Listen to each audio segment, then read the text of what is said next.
The Lakers lost their regular season opener against the Warriors on Tuesday night. The game was back and forth in the first half, entertaining but sloppy. And then the Warriors did that third quarter thing they usually do, and once they grew the lead, they never looked back. The story of the first half of the Lakers was turnovers. The team racked up 14 of them. We averaged 14 per game last season, and they did that in just one half.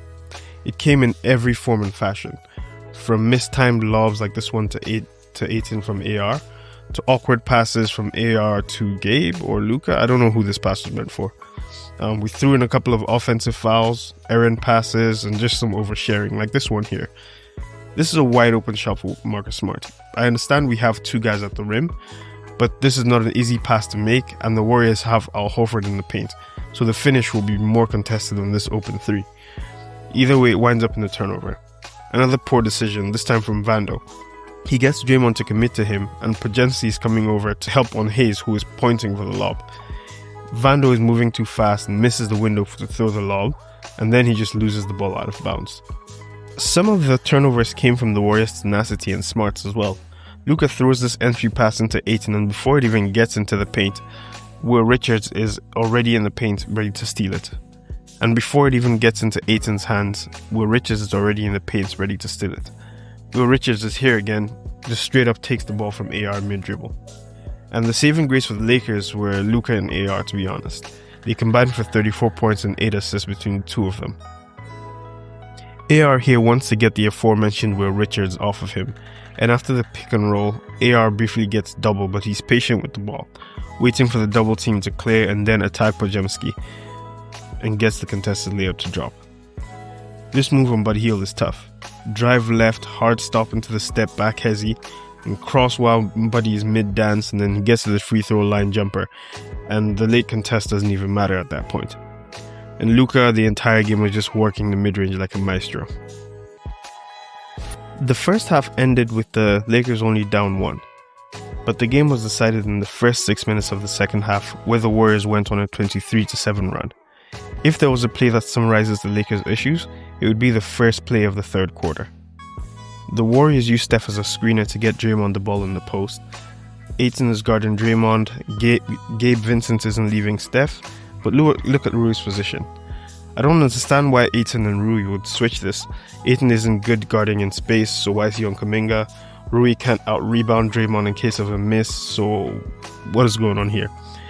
And even with the help behind, Ayton still drops back in the paint to help guard Steph, leaving Kuminga open for warm-up 3 to start the quarter. On the other end, JJ has drawn up a beauty. A dribble handoff is going on one side of the floor, keeping the defense occupied, while Luka is curling off a pin down to attack Steph in space on the other half of the floor. Ayton's cut is mistimed, so he brings Draymond's help, but doesn't matter to Luka, he just pulls out this ridiculous floater for the and one. The Warriors go back to the same set in the very next possession, but this time Draymond is screening for Steph, who has 2 Lakers committed to him in the post. So he points Kuminga to the wide open Draymond. Steph then runs off a Kuminga screen. Rui tries to front it, and Kuminga just slips it and gets to the layup.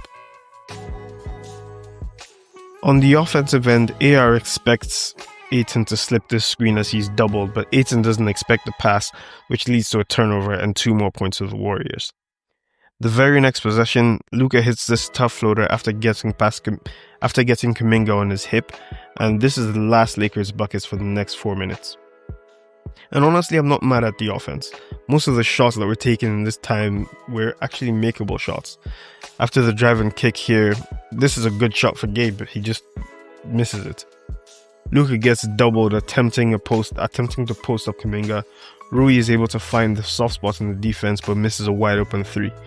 Eventually the Lakers go inside to Ayton, but he's also not able to make anything there. AR tries his hand, he's also not able to make anything. The defense though, this is where the Lakers struggled. The Warriors decide to take a break from spamming the same play and instead decide to go against Gabe Vincent in the post.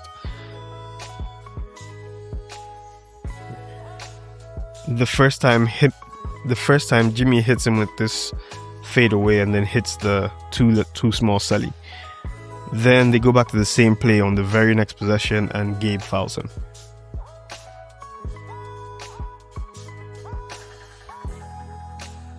Early in the possession here, Steph sprints to the corner, Gabe falls asleep for a second, and Steph is at the rim getting the easiest field goal of the night for him. And Steph's gravity continued to be a problem for this Lakers defense. Here he's driving and two commit to him, so he flips the ball back to Draymond and then continues moving across the baseline. Gabe Vincent drops off him to go cover Draymond, who now has the ball, so Ayton should be following Steph, or he should pass him up to Luka. But none of this happens. Instead, Ayton is standing in the paint, guarding no one. Gary Payton sees this and sets a back screen on Luka, who is trying to read Draymond's eyes, and then jumps to intercept the pass to Steph. At this point, Ayton realizes he's messed up, so he's also trying to run to Steph, but then Gary Payton sees this and just cuts to the rim for an easy 2. After a pick and roll, Ayton is left on an island with Steph, and he gets blown by, unsurprisingly, and 4 Lakers are locked in on the ball, leaving 2 shooters behind the line wide open.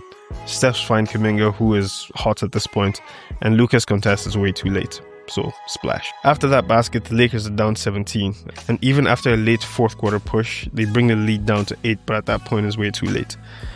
There aren't a lot of players around the league that stretch a defense and pull it apart the way Steph does, and pull it apart with passing the way the Warriors do. And when you face those teams, it's important to communicate defensively. Talking through your switches, your help defense, and communicating screens will either win you the game or lose you the game. In today's case, it lost the Lakers this game, and I hope the team learns from it moving forward. If you want to watch me break down more of the Lakers games, defensive and offensive philosophies, don't forget to hit that like and subscribe button, and I'll catch you in the next video.